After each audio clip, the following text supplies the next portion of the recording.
Preparing for a LangChain developer interview? You've reached Candy Mentor, and this video is for you. We'll walk through 25 key questions you're likely to face. For each question, you'll see a sample answer followed by the key points to cover. Subscribe, like, and share, and drop a topic request in the comments. Question 1. What is LangChain, and what problem does it solve in LLM application development? LangChain is a framework for building LLM-powered applications by connecting models with prompts, data, tools, and control flow. I use it when a plain LLM API call is not enough, such as RAG, tool calling, agents, or multi-step workflows. Its core value is composability. Prompts, retrievers, models, parsers, and tools can be chained cleanly. The trade-off is that I still need to understand the underlying LLM behavior and avoid over-abstracting simple use cases. While answering, focus on orchestration, reusable abstractions, model-agnostic design, prompts, tools, retrievers, agents, and how LangChain helps build production LLM workflows beyond simple API calls. Question 2. Explain LangChain Expression Language, or LCEL. LCEL is LangChain's compository syntax for wiring components together using runnables. For example, I can connect a prompt, model, and parser with prompt, model, parser. The benefit is not just readability. LCEL gives a standard interface for invoke, batch, stream, and async execution. It also improves tracing and retries because each step is a runnable unit. In interviews, I emphasize that LCEL is the preferred modern way to build LangChain pipelines. Make sure to cover runnable interfaces, pipe composition, invoke, batch, stream, async support, observability, and why LCEL replaced older chain patterns for cleaner production workflows. Question 3. How would you build a basic RAG pipeline using LangChain? I build RAG in 4 stages: ingest, index, retrieve, and generate. First, I load documents, split them into meaningful chunks, create embeddings, and store them in a vector database. At query time, I retrieve the most relevant chunks, inject them into a prompt, and ask the LLM to answer only from that context. I usually return citations or document IDs for trust. The key is tuning chunk size, retrieval strategy, and prompt constraints. In your answer, talk about document loading, chunking, embeddings, vector store indexing, retriever configuration, prompt construction, context injection, answer generation, and source citation. Question 4. What are prompt templates in LangChain, and how do you use them effectively? Prompt templates make prompts reusable, parameterized, and easier to test. I use Chat Prompt Template for chat models because it separates system, human, and sometimes assistant messages clearly. Variables like context, question, or format instructions are injected at runtime. Good templates are explicit about role, task, constraints, and output format. I avoid hiding business logic in giant prompts. Instead, I keep prompts small, versioned, and paired with parsers or evaluations. Be sure to mention prompt template, chat prompt template, input variables, system and human messages, partial variables, validation, reuse, and how templates support consistent LLM behavior. Question 5. How do you choose between chains, agents, and simple model calls in LangChain? I start with the simplest abstraction that solves the problem. If the flow is deterministic, like retrieve context then summarize, I use an LCEL chain. If the model must decide which tool to call or what step comes next, I consider an agent. For one prompt and one response, a direct model call is often best. Agents are powerful but less predictable, slower, and harder to debug, so I reserve them for genuinely dynamic workflows.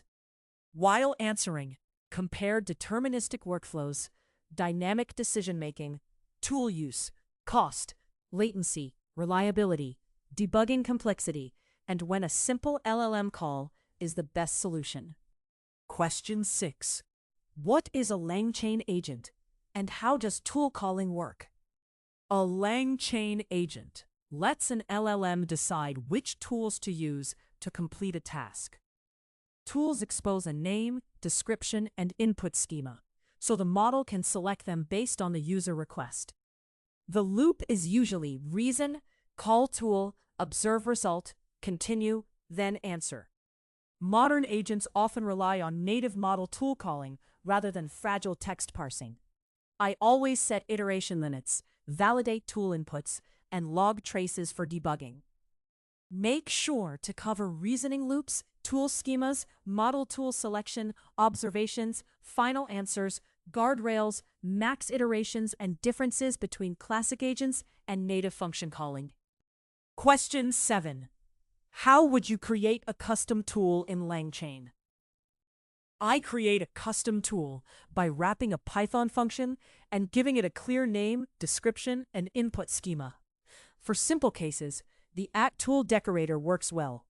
For stricter validation, I use a pedantic schema with structured tool. The description matters because the LLM uses it to decide when to call the tool. I keep tools narrow, deterministic, and safe. For side-affecting actions like payments or emails, I add explicit confirmation and authorization. In your answer, discuss tool decorators, structured tool, pedantic schemas, clear descriptions, input validation, error handling, side effects, permissions, and examples like database lookup or API calls. Question 8. What are output parsers in LangChain, and when would you use them? Output parsers turn raw model text into structured data my application can consume.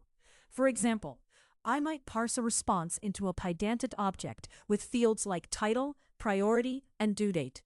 Parsers improve reliability because downstream code should not depend on free-form text.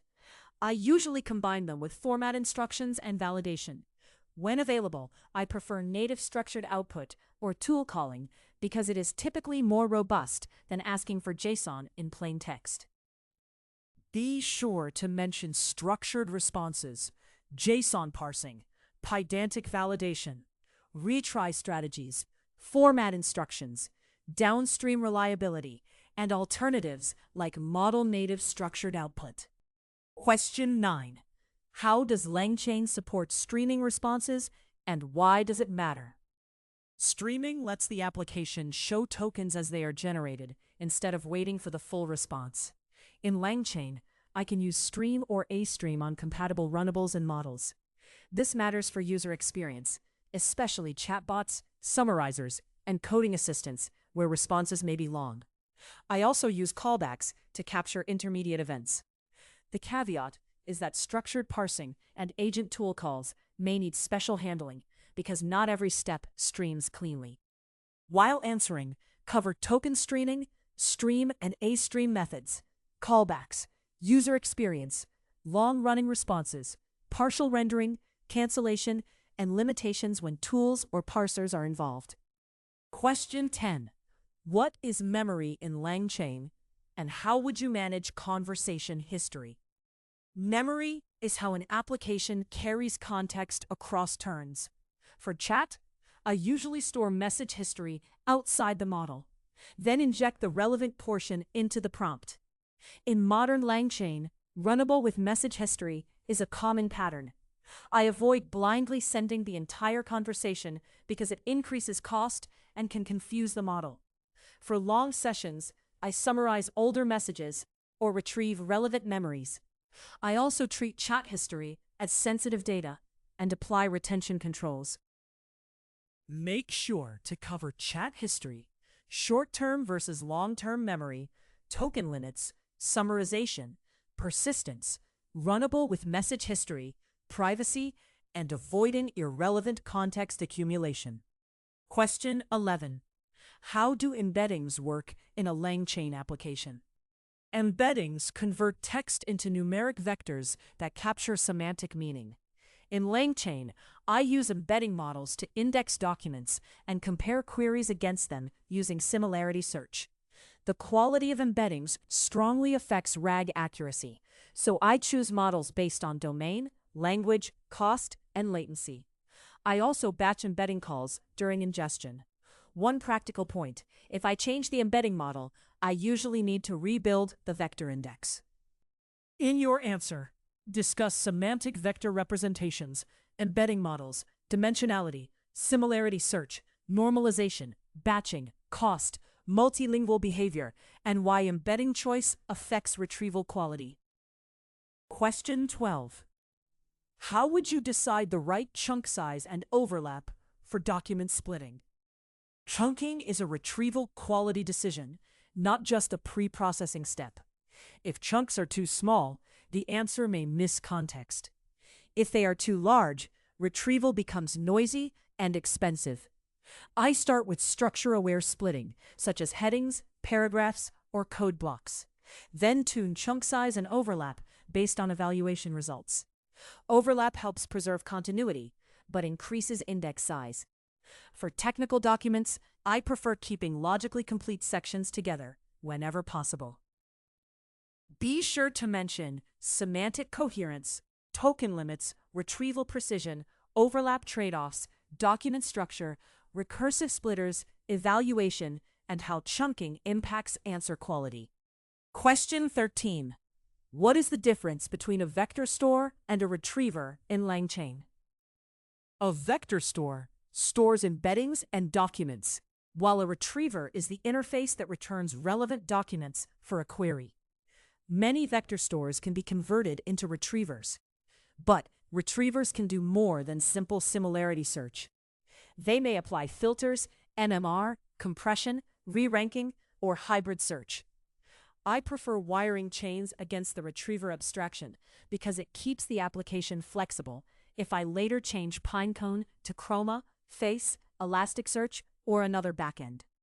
While answering, compare storage versus retrieval interface, similarity search, metadata filtering, retriever abstractions, MMR, hybrid search, and why applications should depend on retrievers.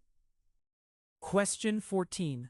How would you improve retrieval quality in a LangChain RAG system? I improve retrieval by looking at failures first.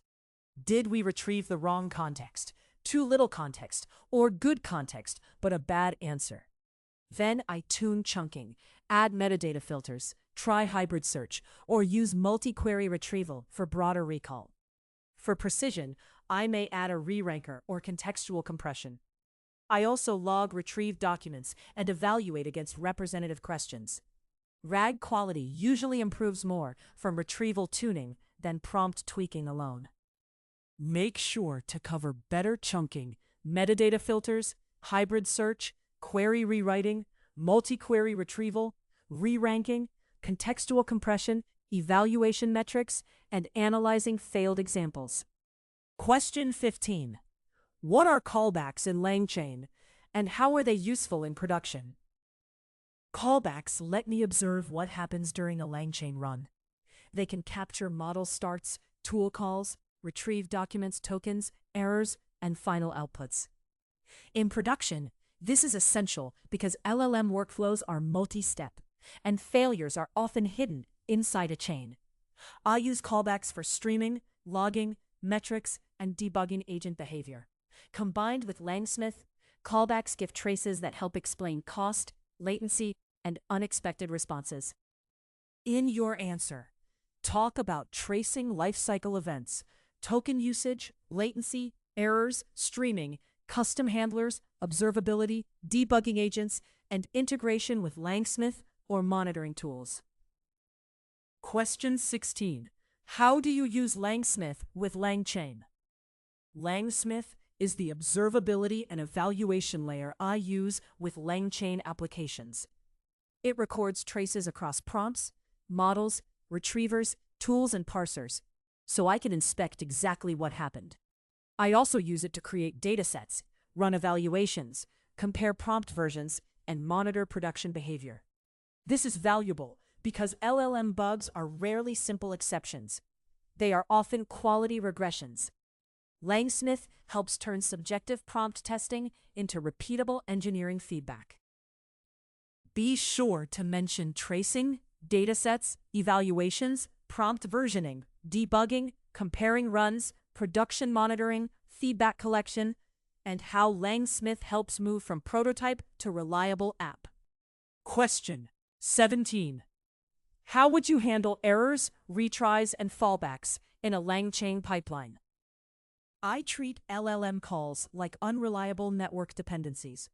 For transient errors or rate limits, I use retries with backoff. In LCEL, runnables can be configured with retry behavior, and I can add fallbacks to another model or a simpler response path. Parser failures need special handling, such as retrying with repair instructions. I also set timeouts and log failed inputs.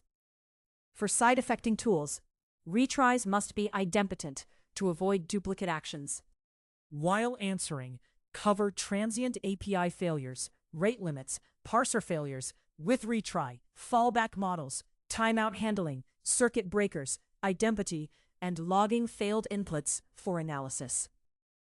Question 18. What are RunnableParallel and RunnableBranch used for? RunnableParallel runs multiple steps at the same time and returns their outputs as a dictionary. I use it when I need fan-out behavior, like retrieving context while also passing through the original question. RunnableBranch handles conditional routing, such as sending math questions to a calculator chain and policy questions to a RAG chain. These constructs keep orchestration declarative. They also make latency and routing behavior easier to reason about than deeply nested custom Python code. Make sure to cover LCEL control flow, parallel execution, fan-out and merge patterns, conditional routing, latency benefits, routing by input type, and keeping orchestration readable.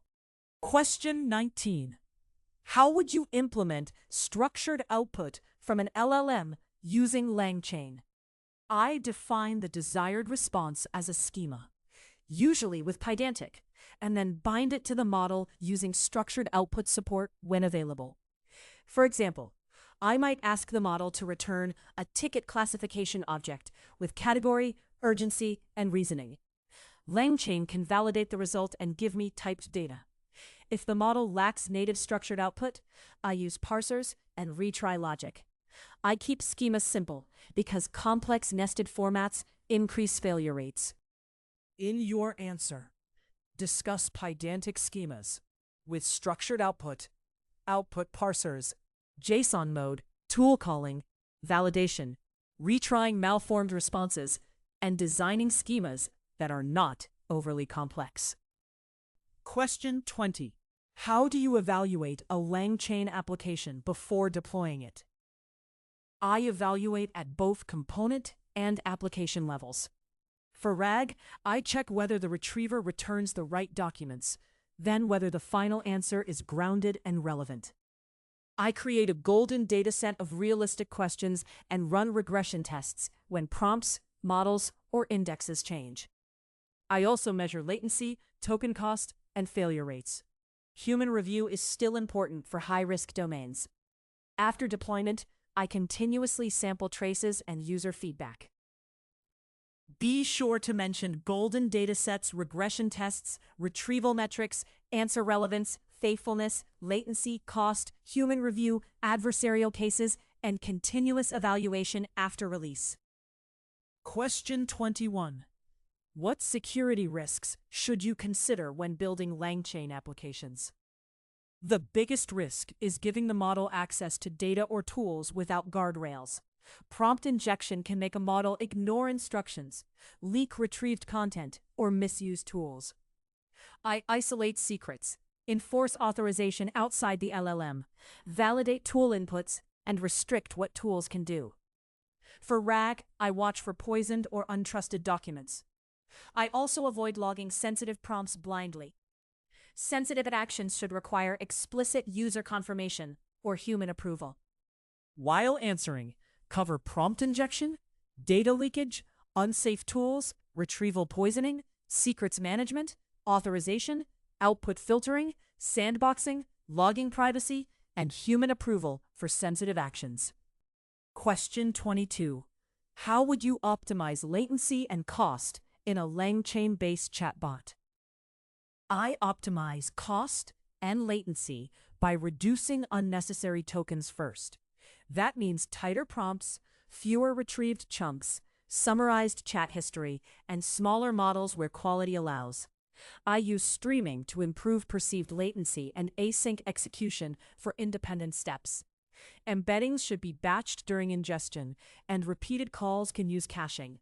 Re-rankers improve quality, but add latency, so I measure the trade-off. I monitor token usage per request because small prompt changes can become expensive at scale. Make sure to cover model selection, token reduction, caching, streaming, batching embeddings, retrieval limits, re-ranker trade-offs, async execution, prompt size, and monitoring token usage. Question 23.